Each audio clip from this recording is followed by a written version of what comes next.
আসসালামু আলাইকুম রহমতুল্লাহ। প্রিয় ভিউয়ার্স, আশা করি সবাই ভালো আছেন। সবাইকে শুভেচ্ছা জানিয়ে আমার নতুন ভিডিওটি শুরু করছি। আজকের ভিডিওতে রয়েছে কিছু গুরুত্বপূর্ণ ইংরেজি বাক্য। যারা খুব সহজে এবং দ্রুত ইংরেজিতে কথা বলা শিখতে চান, তারা আমার এই ভিডিওটি সম্পূর্ণ দেখতে থাকুন। তোমার মোবাইল বন্ধ কেন? এই বাক্যটির ইংরেজি অর্থ হচ্ছে why is your mobile off.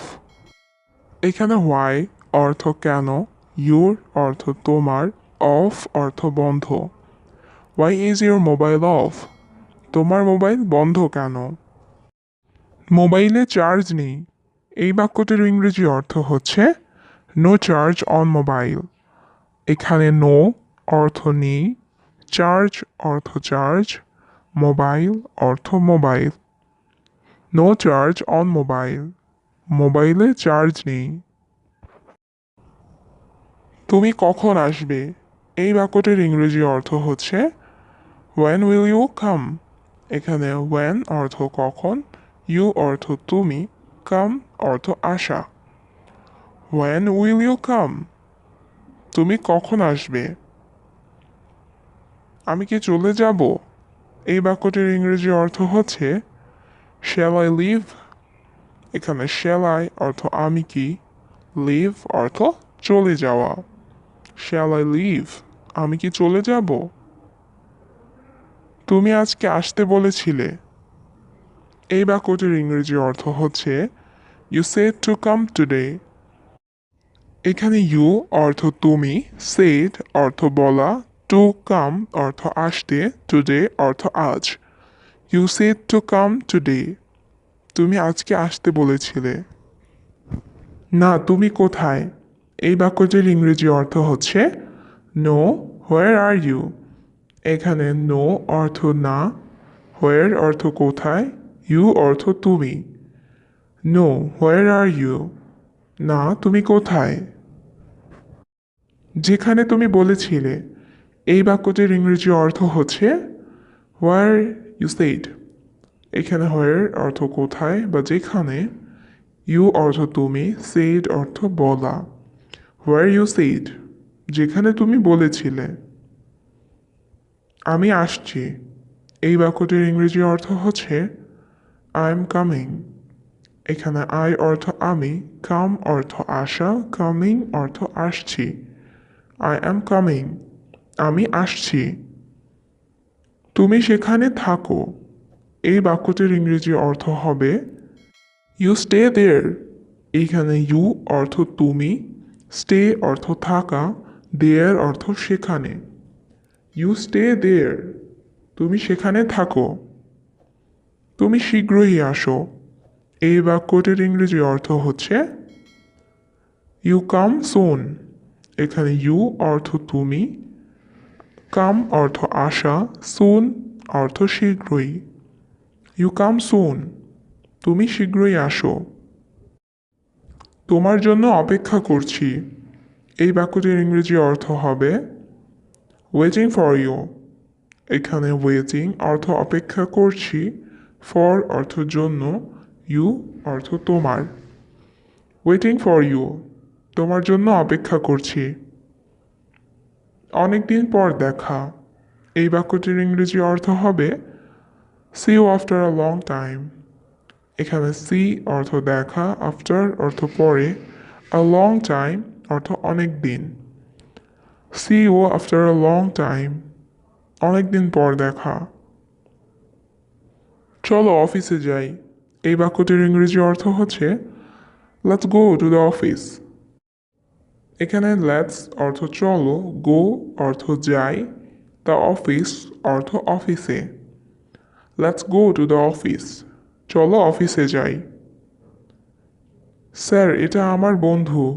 এই বাক্যটির ইংরেজি অর্থ হচ্ছে sir this is my friend. এখানে স্যার অর্থ স্যার, দিস অর্থ এটা, মাই অর্থ আমার, ফ্রেন্ড অর্থ বন্ধু। Sir this is my friend, sir এটা আমার বন্ধু। তার একটা চাকরি দরকার। এই বাক্যটির ইংরেজি অর্থ হবে হি নিডস আ জব। এখানে হি অর্থ সে বা তার, নিডস অর্থ দরকার, আ অর্থ একটা, জব অর্থ চাকরি। হি নিডস আ জব, তার একটা চাকরি দরকার। যদি মানুষের প্রয়োজন হয়, এই বাক্যটির ইংরেজি অর্থ হবে ইফ পিপল নিড ইট।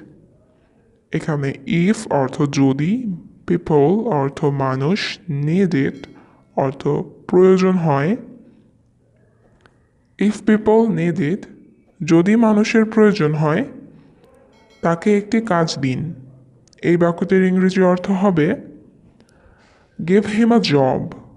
এখানে গিভ অর্থ দেওয়া, হিম অর্থ তাকে, এ অর্থ একটি, জব অর্থ কাজ বা চাকরি। গিভ হিম আ জব, তাকে একটি কাজ দিন। সে খুব ভালো ছেলে। এই বাক্যটির ইংরেজি অর্থ হবে হি ইজ আ ভেরি গুড বয়। এখানে হি অর্থ সে, ভেরি অর্থ খুব, গুড অর্থ ভালো, বয় অর্থ ছেলে। He is a very good boy, সে খুব ভালো ছেলে। সুন্দরভাবে কাজ করবে। এই বাক্যটির ইংরেজি অর্থ হবে উইল ওয়ার্ক নাইসলি। এখানে উইল ওয়ার্ক অর্থ কাজ করবে, নাইসলি অর্থ সুন্দরভাবে। উইল ওয়ার্ক নাইসলি, সুন্দরভাবে কাজ করবে। তাকে আগামীকাল থেকে আসতে বলো। এই বাক্যটির ইংরেজি অর্থ হবে ask him to come from tomorrow.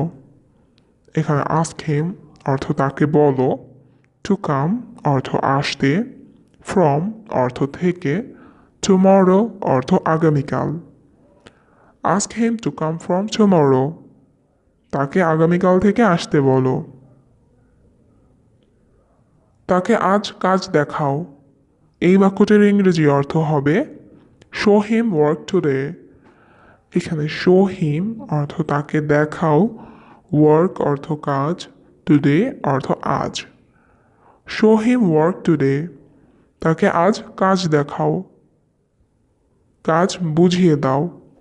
এই বাক্যটির ইংরেজি অর্থ হবে এক্সপ্লেইন দ্য ওয়ার্ক। এখানে এক্সপ্লেইন অর্থ বুঝিয়ে দেওয়া, ওয়ার্ক অর্থ কাজ। এক্সপ্লেইন দ্য ওয়ার্ক, কাজ বুঝিয়ে দাও।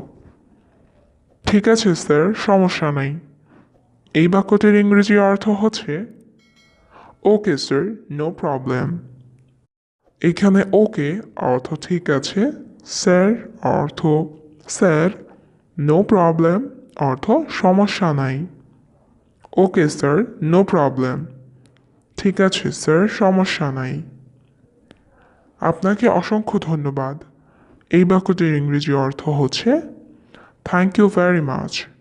এখানে থ্যাংক ইউ অর্থ আপনাকে ধন্যবাদ, ভেরি মাচ অর্থ অসংখ্য। থ্যাংক ইউ ভেরি মাচ, আপনাকে অসংখ্য ধন্যবাদ।